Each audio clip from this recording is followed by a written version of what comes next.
Hi, it's Christine with Moonshine Safari, and I am on Chapter 3 of Outlander, and a lot is happening. As a reminder, there are going to be spoilers for both the book series and the show, so if you don't want to be spoiled, you should probably stop. We are going to meet a big character in Chapter 3, but it takes a little while to get to him.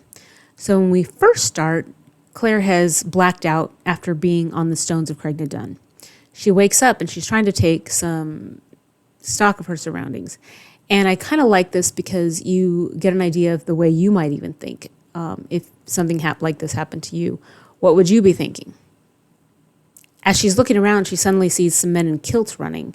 And there are noises and gunshots, and it sounds like a battle, which is weird because they're wearing kilts, although they are in the Scottish Highlands. However, not everybody just walks around dressed in kilts all the time, so it's interesting that there's quite a few of them. Kind of wondering, did she hit her head too hard? She's also seeing men in red coats, taking stock of her body. Everything seems to be kind of okay, but she's not quite getting what's happening. So finally, as our brains will do, she searches for a solution, thinks, oh, you know what? They must be making a movie. So instead of trying to get in the middle of their movie, she's going to find the car. She goes looking for it, but she can't find the trail. She can't find the car. And she comes upon somebody and suddenly thinks it's Frank because he seems a little familiar, but realizes soon enough that it's actually not Frank, although he looks close enough to Frank to be Frank's brother. He's looking at her clothing like she's dressed bizarrely, which for her is weird because she was dressed as a normal 1940s woman would have been. And he's doing the up and down look that can make women uncomfortable depending on how they're dressed.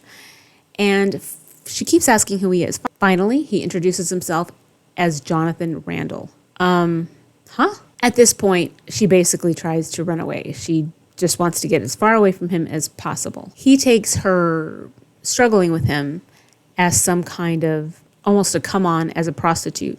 She doesn't know who he is, but she really wants to get away from him.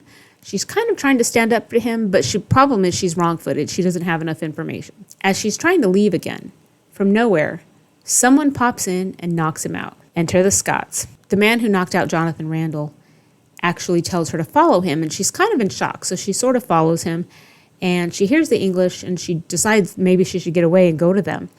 But he knocks her out because he's trying to stay hidden from them, essentially. When she wakes up, she's on a horse with him, and they are heading towards a cabin. We find out his name is Murtaugh. Name drop. In this little cabin, there are several Scots in full Highland dress. They have the kilts, they have the swords, they have everything. And she's still trying to fit this into a movie, but the problem is none of the, quote, props look like props. They look like real weapons. As the men stand around sort of discussing her and talking about who this woman is and how Murtaugh found her, she sees someone emerge sort of as a leader. And he starts to ask her what her name is. She finally gives her name and chooses not to give her married name in case they are going to ransom her.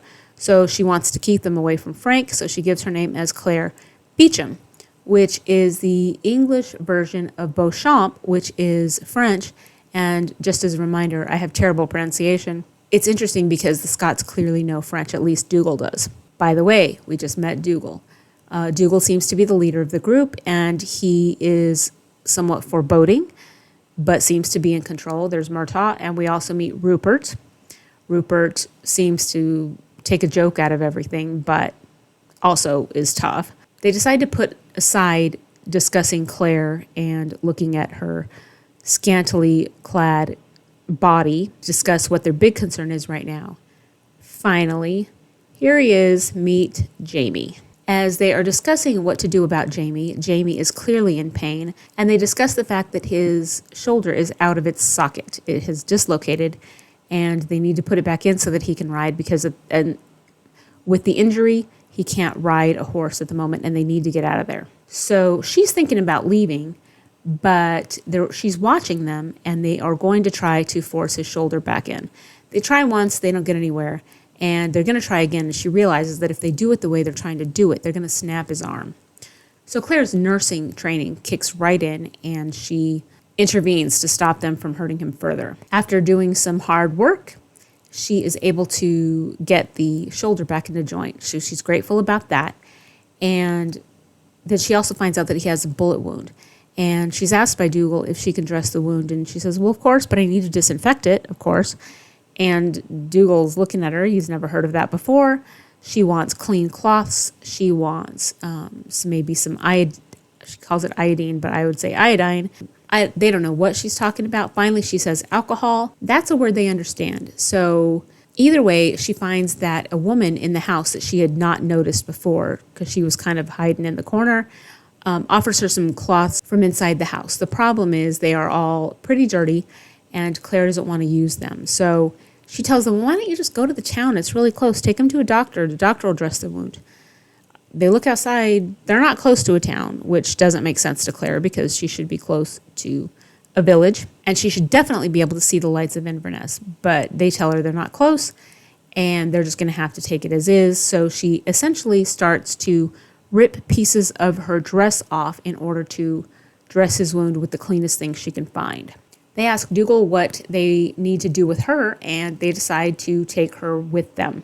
So Rupert is not really sure why they need to take her, and they explain to him that essentially if she's an English spy, they don't want to leave her behind to tell where they went.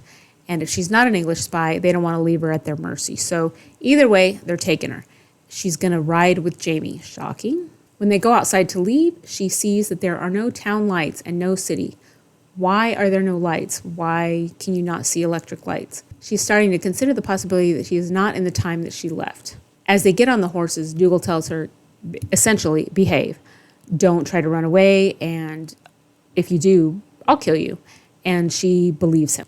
As she's riding with Jamie, she realizes he has a way with horses. He's able to not necessarily use his arm, but he is able to use even his legs and stuff to guide the horse.